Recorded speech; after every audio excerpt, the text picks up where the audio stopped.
What to do, YouTube?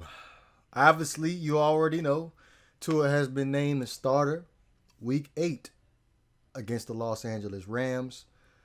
I'm pretty sure, like I said, Dolphins Nation has probably rocked the world at this point. I know I put a video out yesterday where I was not expecting to see Tua as the starter, and I'm surprised even to this day that he's been named the starter after the bye week against the Rams. Uh, Personally,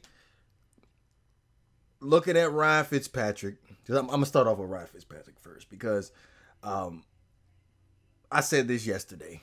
I felt like regardless if Ryan Fitzpatrick played good or bad, that fans are just gonna scream for Tua because that's the shiny new thing. That's what they want.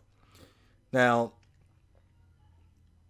Ryan Fitzpatrick, what was he sitting at? Threw for 1,500 over 1,500 yards, 7.8 yards per pass attempt. Excuse me, 10 TDs, 7 picks. 85.5 passer rating. So yeah, Ryan Fitzpatrick didn't play bad, but it was just enough for us to win games. Now we're going into the bye week. I speculated this, but considering the fact that we ended up having to switch the bye week to being week 7, excuse me, week 7 instead of like week 11, like obviously circumstances have changed. Now, putting two up against the Rams though, that's going to be extremely tough. Like maybe I was thinking maybe against the Broncos. Like I said, the original bye week was against the Jets. I felt like that was a good little throw-in game, but the Rams, that's going to be a pretty tough game for Tua.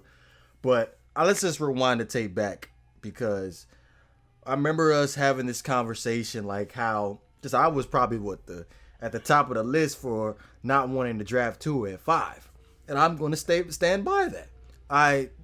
But I will regress by saying when I made those statements, looking at the Miami Dolphins as far as on the offensive line, there were big, huge question marks. I was upset at the time during the NFL draft that we ended up walking away with Austin Jackson.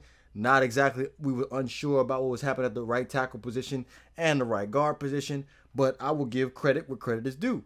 Brian Flores did an excellent job. Brian Flores and the offensive line coach and the offensive coordinator have done an excellent job putting a fairly decent offensive line out there that does not be the weakest link on this team. And I felt like that's going to play a big huge factor in quarterback development. And I've been saying this since day one, since 2014. Like offensive line play plays a big factor in quarterback's performance. A lot of folks think if the quarterback is talented, it doesn't matter what the offensive line does. Yeah, well, when you have a big 300-pound defensive lineman rushing straight up the middle where you have no place to go, what can you do? But yeah, man, big shout out to all the Brian Flores, the offensive line coach, and the offensive coordinator for being able to put this offensive line on a level where I was not expecting them to get to at this particular point. And a lot of folks before the season even started, we were like, this is going to be we're still rebuilding. Look, I told you from day one when Brian Flores came into the building, I'm a strong believer in there is no such thing as a rebuild. You do what you need to do, you reload, and you go out and put the best 11 on the field. That's what it is. And as you can see, year 2 in Brian Flores' tenure as the Miami Dolphins head coach, we're not still rebuilding. We're competing to win the AFC East. And this is a fairly open division right now. I made this prediction on Twitter earlier.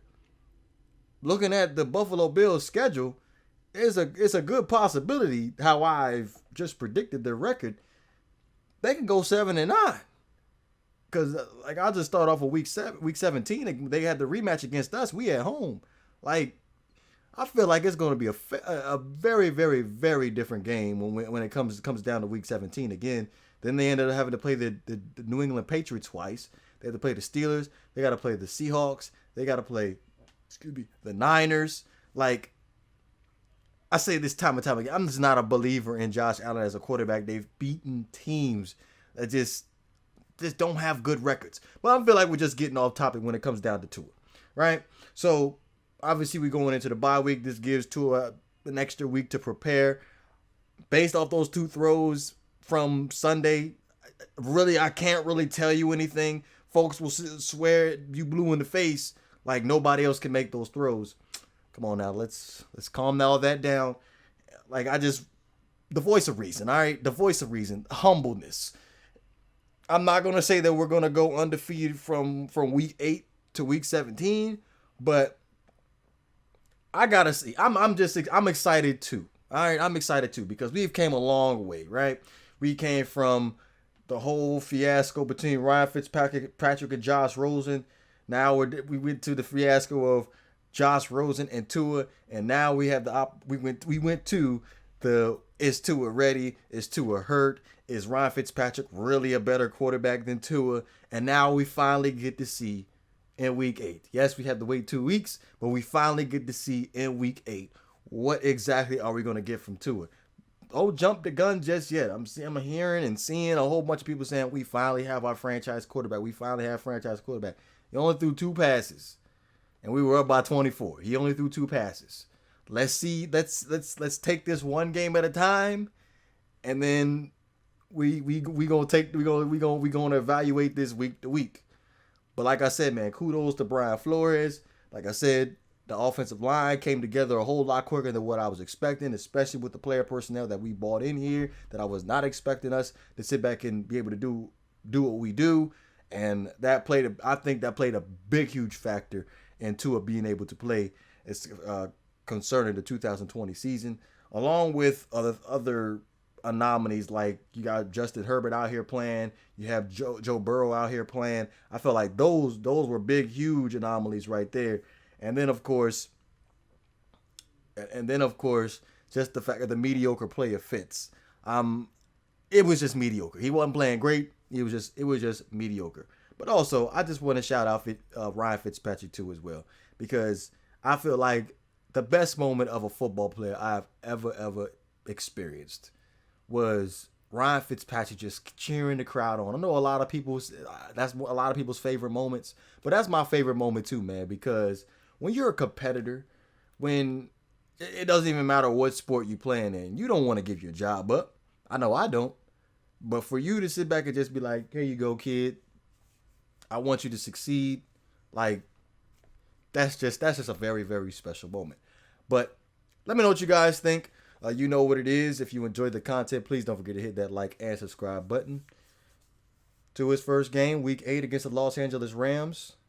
And it's Banks' team, yo. Oh, I got a bet, man. If you watching this video, actually, you know what? I'm going to just text you. I got a bet for you. I'm up out of here, man.